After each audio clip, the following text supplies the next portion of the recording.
दोस्तों, एक नगर में कबीर नाम का एक लड़का रहता था। वो अपनी जिंदगी से बहुत परेशान था। उसकी परेशानी का कारण यह था कि वह अब तक कुछ भी नहीं कर रहा था। उसके माँ बाप उसे रोज ताने मारते कि तेरे सारे मित्र कुछ ना कुछ कर रहे हैं, लेकिन तू अभी भी घर में ही बैठा रहता है। मित्रों के बीच भी अक्सर उसका मजाक ही बनता। वह कहीं जाता तो लोग उससे पूछते कि क्या कर रहे हो। उसे यह बताने में बड़ी शर्म आती कि अभी वह कुछ भी नहीं कर रहा है। धीरे धीरे उसने रिश्तेदारों के यहाँ जाना और लोगों से मिलना जुलना कम कर दिया। वह ज्यादातर समय अपने घर में ही बैठा रहता। वो अकेले में रोता, भगवान को कोसता और अपनी किस्मत को दोष देता। अब उसे अपनी जिंदगी बोझ लगने लगी थी। कभी कभी वह सोचता कि जब वह कुछ करने के लायक ही नहीं है तो फिर उसके जिंदा रहने का क्या फायदा। उसे तो मर जाना चाहिए। एक दिन वे अपने नगर की एक सड़क से गुजर रहा था। तभी उसने देखा कि एक गुरु दुख के ऊपर प्रवचन दे रहे हैं। वह भी वहीं बैठ गया और गुरु के प्रवचन सुनने लगा। गुरु बोल रहे थे कि दुख एक गुरु की भांति होता है जो हमें जीवन की सच्चाई दिखाता है और हमें सही से जीवन जीने का तरीका सिखाता है।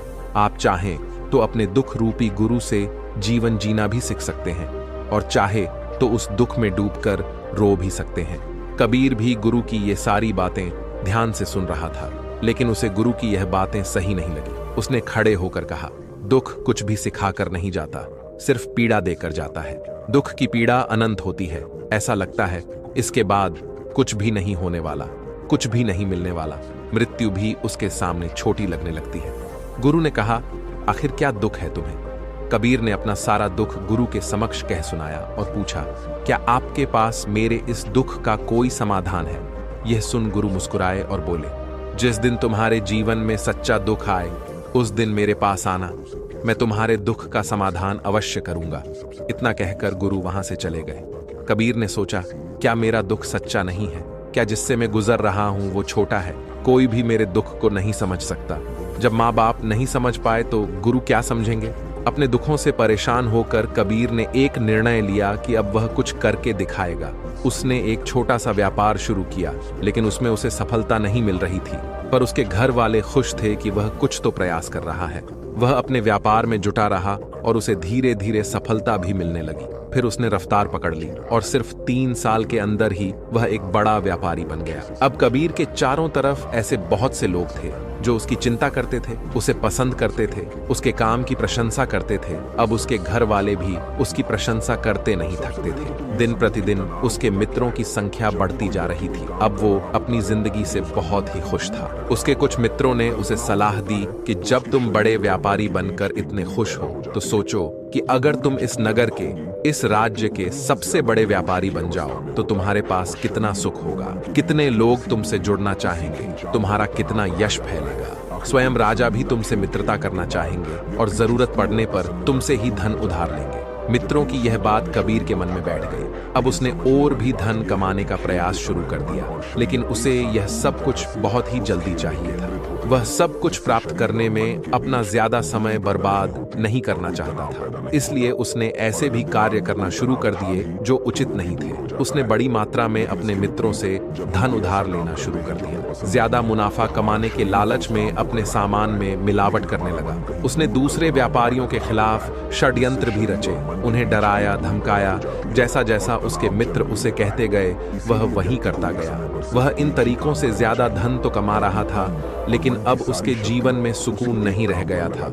उसके मन की शांति गायब हो गई थी। उसे रातों में नींद नहीं आती थी। सुख साधन की सारी वस्तुएं होने के बाद भी उसे किसी में सुख नहीं मिल रहा था। एक दिन कबीर अपनी बग्घी में सवार होकर कहीं जा रहा था। तभी रास्ते में उसे गुरु का आश्रम दिखा। वह रुक गया। वह गुरु के पास जाकर बोला, गुरुदेव, आपने कहा था कि जब तुम्हारे जीवन में सच्चा दुख आए तब मेरे पास आना। अब मैं बहुत दुखी हूँ। मेरे रातों की नींद गायब हो गई है। मुझे कहीं सुकून नहीं मिल रहा। इस तरीके से कबीर ने अपनी सारी समस्या गुरु के सामने कह सुनाई। गुरु ने कहा, जब तुम मुझसे पहली बार मिले थे तब भी तुम किसी दुख में थे। तुमने उस दुख से क्या सीखा? कबीर ने कहा, मैंने सीखा कि सिर्फ सोचने और चिंता करने से कुछ नहीं होता। अपनी सोच को सच करने के लिए कर्म करना पड़ता है और सिर्फ कर्म करने से भी कुछ नहीं होता। अपने कर्म को अंतिम पड़ाव तक ले जाना भी आवश्यक होता है। चाहे रास्ते में कितनी मुश्किलें आए, मन कितना ही निराश हो, कितना ही लगे कि अब आगे कुछ भी नहीं होने वाला, तब भी यह मानकर चलो कि मैं जो भी कर रहा हूँ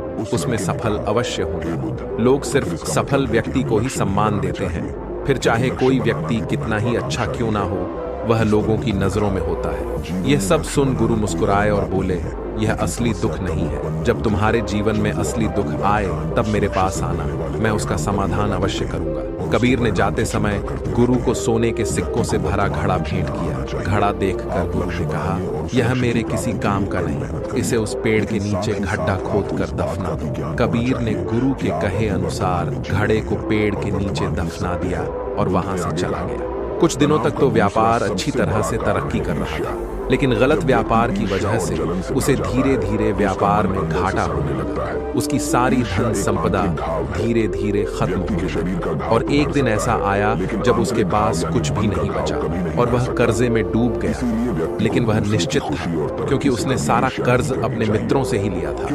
वह सोचता था उसके मित्र उसके बुरे समय में उसका साथ देंगे, लेकिन ऐसा कुछ भी नहीं हुआ। बुरा समय आते ही सबसे पहले उसके मित्रों ने ही उधार मांगना शुरू किया और उधार वापस नहीं करने पर जान से मारने की धमकी भी दी। उसके शुभचिंतक, उसे चाहने वाले सब उससे दूर हो गए। उसके जो मित्र जो उसके साथ मौज मस्ती किया करते थे अब उससे दूर भागने लगे। उसके परिवार वाले उसे उसकी गलतियां और कमियां गिनाने लगे। उसकी सारी संपत्ति नीलाम हो गई और उसके पास कुछ भी नहीं बचा।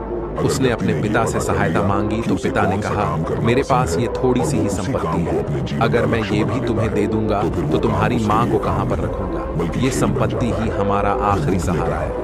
कबीर के भीतर बहुत गहरा दुख हुआ। उसके आसपास ऐसा कोई भी नहीं था जो उसके दुख को समझ सके, उसे संभाल सके। लोगों से मिले इस धोखे और विश्वासघात की वजह से वो अंदर से टूट गया। उसे लगने लगा, अब जीने का क्या मतलब, अब तो मृत्यु ही एकमात्र सहारा है, वो है आत्महत्या कर ले। वह आत्महत्या करने एक पहाड़ी की तरफ जा रहा था कि तभी उसे याद आया कि गुरु ने कहा था, जब तुम्हारे जीवन में असली दुख आए तब मेरे पास।